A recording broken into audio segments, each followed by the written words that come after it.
Alright, we got 4 blades, a down cutting blade, an up cutting blade. Both of these are fine. This one's more aggressive for framing. It's an up cutting blade, and then another up cutting metal blade. It lasts a little bit longer. When changing blades, I like to always unplug the power, put the blade in there. We're going to start by using the down cutting blade. I like a 3-way at all times, so I don't have to unplug something else to plug in the jigsaw. But when using the down cutting blade, there's a little bit of hazard. It tends to bounce on the material as you cut it. The cut is very good, but you can damage the veneer on the top with the bounce. You can hear all that noise. It's a great blade for sometimes, but just be aware if your blade is cutting it. It's sort of hard to see that down cutting motion. This one's the up cutting aggressive blade, and it works very well. You can see the 2 cuts we just made. One is on 0. I like to start with 0. As the blade dulls, I move this up to here.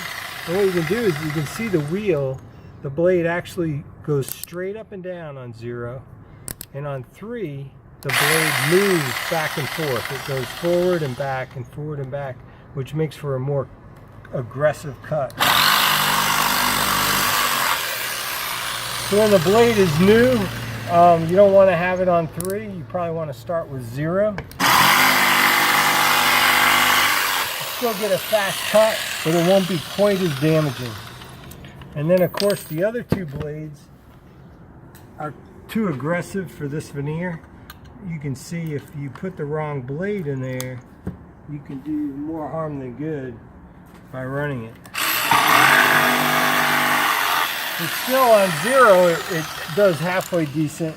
And then on 3, you're not going to be able to sell that product as a carpenter. I'll pause that. Alright, so I put the finer upcutting blade in, one that I'd like to cut this veneer with. I like to use a shim when I cut a veneer so that I don't damage the piece of hardwood. If I just cut right like this, the whole time I'm going to scratch the top of the veneer. Where if I use a piece of shim, it does 2 things. It helps me to angle my cut, and it also doesn't damage the veneer as I cut it.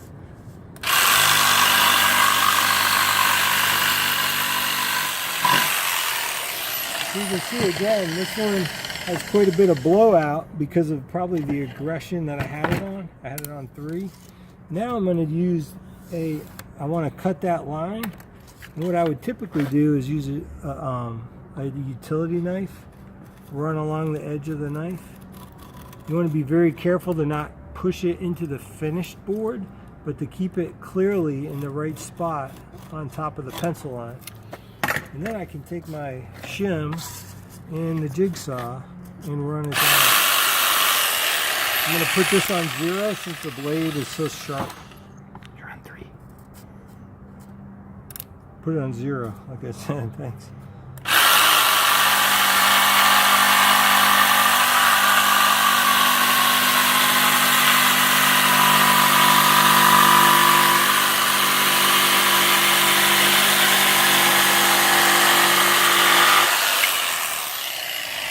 And that slight angle also allows me, if I did come off the cut and I've back cut it a little bit, I'm going to be able to repair that with a sanding block just along the top edge of the cut rather than digging into 3/4 of the board. And right before I put it in, I'm going to back cut it this way with the sanding block as to keep the wall from pulling up on the veneer, and also gives me a nice place to put a bead of caulk.